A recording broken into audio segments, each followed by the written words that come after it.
Hello, my name is Mike and this is the home of Guns and Horsepower. And in today's video, I'm going to go over the must-have modifications for an AR-15. So now you've just bought your first AR-15 and you're trying to wonder, what it is you can change on it, make it better, what kind of things can you modify on it? Because honestly, that's one of the reasons people buy the AR-15. There's so much stuff out there for it, so much aftermarket parts. So many competition parts, precision parts for increasing accuracy. There's just a huge market out there. So to help you narrow it down to what I feel, in my opinion, are the most important modifications, the ones you should make first and focus on first and foremost. Number one, in my opinion, is the trigger. I can get that over there, right here. That is going to be the part that's really going to increase the accuracy and the overall feel and shootability of your AR-15 the most. The triggers that come with most AR-15s, you're talking about a mass-produced mil-spec trigger of a very old design. If you get a more higher-end AR-15, a lot of them come with a custom trigger already installed, so you won't have to worry about that. But the one that came with this Ruger here, was very gritty, had a lot of grit, a lot of creep, inconsistent trigger pull, and just I never knew when it was going to break. I just didn't like the way it felt. And the issue here is these are the two main parts of the old trigger. You can see they're fairly bulky, just cast, not finished very well. These are the two surfaces here. You got, I can get that there, a little shiny surface right here at the end, and it mates up with that other shiny surface there. So those are the two parts. Oops, I got that backwards. I always do that. So this part right here, you pull it, it slips, this one comes forward. Let's see. So it's just these two surfaces right there, and that's it. You can massage your factory trigger and get a little bit more out of it. Like I said, when this Ruger, I took it apart, there was still the grind marks in this surface from where they put that angled edge on there. So I went ahead and took like a honing stone and a little bit of really fine sandpaper and kind of smooth the surface down. Don't want to remove too much materials, you don't want to mess the trigger up. But so you got to take a little bit, put it in, reinstall it, pull the trigger, see how it feels. But it's a lot of in and out with the trigger, massaging it, and you really don't get the results you're going to expect. At least I did it. It was better, but it wasn't what I wanted. So that's when I started looking to the aftermarket to find a trigger that's actually designed to perform at a high level. And I feel like too, putting these in and out of the lower all the time seems like it weakened the springs as well. So you can do that if you want to save $200, but there's tons of aftermarket companies out there like Geisley, Timony, CMC, Trigger Tech, Elfman. All of them offer excellent drop-in triggers for right around $200. This one I went with is the Geisley, let's see what they call it, Super Semi-Automatic Enhanced. So it's a two-stage trigger, about a 3.5 pound pull combined. So the first stage, let's see if I can pull it this way, you can see. Try to stop it here, I don't want it to just strike with air. So first you pull it and the trigger comes to a stop. That's the first stage. Now after this, it's about a 3/4 pull and then you get the break. Very consistent, very smooth. Just like that. So excellent upgrade. Definitely increases accuracy and the overall feel of the gun. You'll very much enjoy it. Definitely my number one recommendation if you're going to change anything on your AR-15 is get an upgraded trigger. Second is the stock. Obviously, they're standing, the AR-15 has your adjustable length of pull stock. This one here is a Magpul CTR stock. This is the stock one that came with the gun. As you can see, it's kind of bulky. Doesn't really have a good cheek weld, doesn't really have a pad back here. It's hard plastic, like a diamond checkered pattern. But for me, the biggest concern was when you had it all the way out, there's wobble. The stock would wobble from side to side. You got a lot of play. I don't know if you can hear that. I don't know if you can quite see it, but the factory Ruger stock was even worse. One of the features with this Magpul was this locking mechanism right here. So you press this up and it locks the stock in. Now that wiggle is eliminated.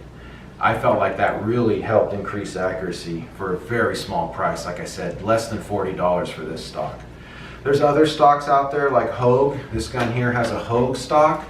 So this one here, same adjustability, doesn't have the locking mechanism feature, but you do have this rubberized cheek pad and a nice rubber pad back here. So you can get a nice cheek weld with this. So it's kind of up to you. You can go crazy and get like a sniper stock where you got cheek weld and all these other things that come down, but that's up to you. Those are very expensive and real specialized for a certain type of shooting. Most of these stocks will get everybody by, but that was my biggest thing. You know, the cheek weld, didn't care so much about rubberized. I like that locking mechanism. So that's something to think about. Next, after stock, is going to be the charging handle. Believe it or not. You don't think you're going to have to change an internal part just yet, but charging handle is key. That's a key component right there. And for some reason, most AR-15s come with a really inadequate charging handle.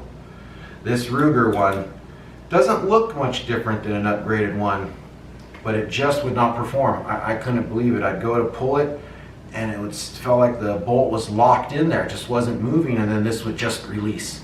I'd have to take the gun apart, pull the bolt, and get it back into position. I thought it was defective, but after looking online, I found out it's kind of a common thing. So one of the first parts you're going to want to change is your charging handle. I went with the BMC Gunfighter. That's kind of the standard at the time. There's a lot of other brands out there, and you can't go wrong with just about any of them. They usually have a well-machined, well-thought-out product. One of the key components is the size of this handle here. You can get varying sizes. So you can get it off out to the side there. Sticks out a lot more. I believe this is the medium size. As you can see, there's not really much different. You know, they're not any thicker. It's not wider. It's not more robust. It's just the metal is stronger, and basically this channel here, this channel, internal channel, is a little different, which makes the walls a little thicker, and it just works. This thing has never failed me.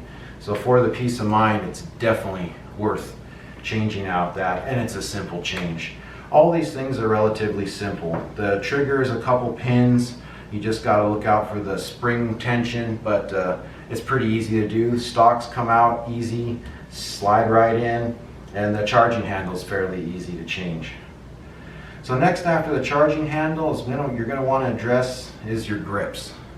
The stock grip that comes with most AR-15s is hard plastic. Like this is the one that came with the Ruger. It's relatively narrow. It doesn't have the finger grooves, just a couple slits to differentiate your trigger finger from the rest. Wasn't very comfortable. Like I said, being the hard plastic, you start getting sweaty, it slides around. So you're going to want to upgrade it to something that's rubberized. This one here has a Hogue rubberized grip. So you can see it's not too large. It's fairly narrow, not closer to the stock, but it's got the individual finger holes and just feels a lot better. On the Ruger back here, it has, I think it's called an Ergo, is the manufacturer. You can see there, if I can get it available, it's a lot thicker. I'm gonna get it over here, you can see a little better. There you go, if I tip it to the side. So a lot thicker than the stock handle. And also, it's got the finger grooves and an added hump up top. I don't have a very big hand, but I don't know, for some reason this grip fit me just right and felt good. Gave me a nice good lock on the gun. Other than the pistol grip, which unfortunately in some states you have to have the paddle, so you can't change it at all. But you can at least still change your forehand grip. On this particular Smith & Wesson here, it has the Picatinny rail four-sided. So you have these rails that go all the way around on all four sides. Now this type of railing system gives you a lot of options for mounting things, but also being aluminum, it can be a little rough, a little sharp. Not saying you're going to get cut, but all that friction, it can get your hands a little sore. And then also heat can be an issue. Since this is aluminum, it's going to warm up. So you can get these type of rails here. and they snap right in between the Picatinny mounts. Oh, I didn't do it the right way there. There we go. And they fill in those gaps. So they give you a little bit of rubberized surface to touch, and helps keep you from directly touching the metal. So it helps keep things a little cooler for you. Another option too, you can go with a little forearm grip like this to hold it. That's up to you. Of course, there's more options. Flashlight, if you're going to do any sort of night work, if you're going to use the gun for a home defense, you're probably going to want a flashlight, but that's not for everyone. Another option for forearm grips on this Ruger here, it doesn't have the rough surface, it's smooth, but it's really close to the barrel and gets really hot. It's still an aluminum surface. So had to add these plastic hand guards, basically just to keep my hands cool. This forearm here is a proprietary to Ruger, so the bolt pattern, you're not going to find a lot of aftermarket, so I had to get these plastic strips just from Ruger for the hand guards there. If you have M-Lock or Key Mod or anything else, there's all kinds of aftermarket, so they don't have to look like this. You can get a variety of different grips for the forehand there.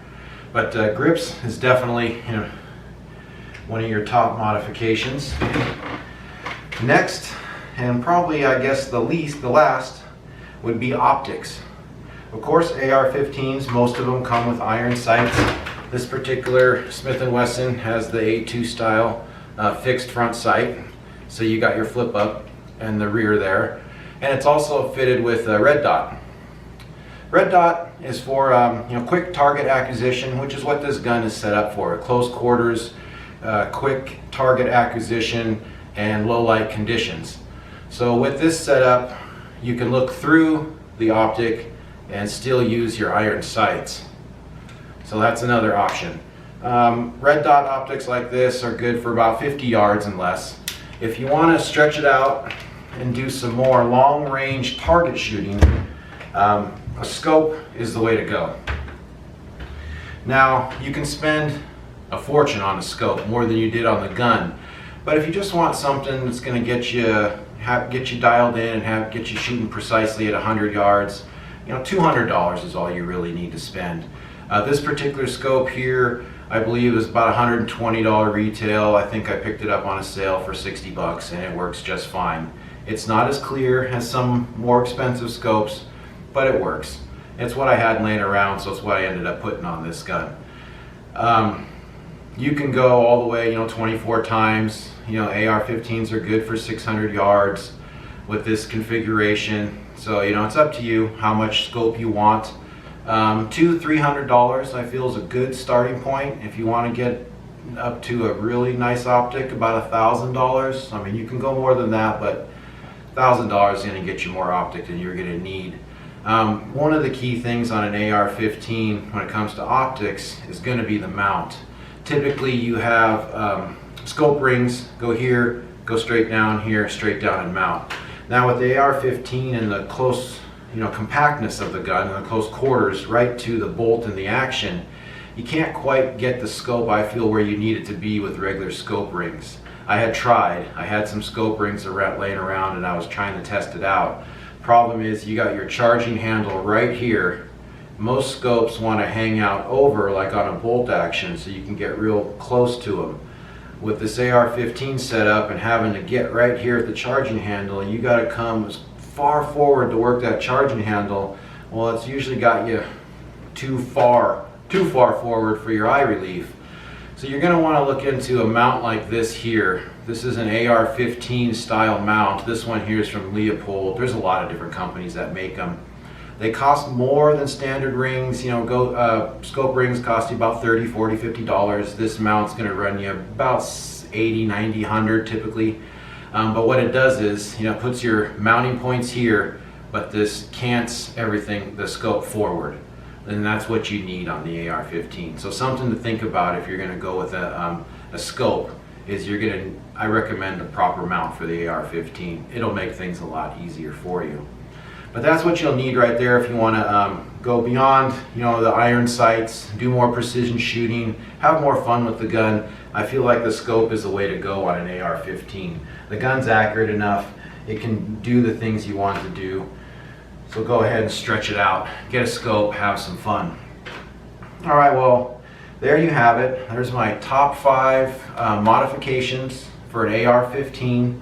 Starting first, trigger, increase accuracy, increase shootability, increase control of the gun. Next, you have stock, improve cheek weld, improve function and stability of the gun for a relatively small price. After that's the charging handle upgrade, which gives you reliability and confidence that your gun's gonna perform every time. Then you have the grips. You got the pistol grip, forearm grip to improve comfort and control. And last would be optics. You got a red dot or a scope to enhance your precision shooting over iron sights. Well, there you have it. That's what I feel are the top 5 most important modifications to make to your new AR-15 to increase the accuracy of the gun, number 1, and number 2, just to improve the overall shootability and the enjoyment you get out of the gun. All right, well, I hope this video was useful and helpful for you in making selections. If you have any questions or comments, please leave them down below. I kept it relatively simple. I mean, there's a lot you can do to an AR-15, but I feel these are the 5 most important mods to consider first.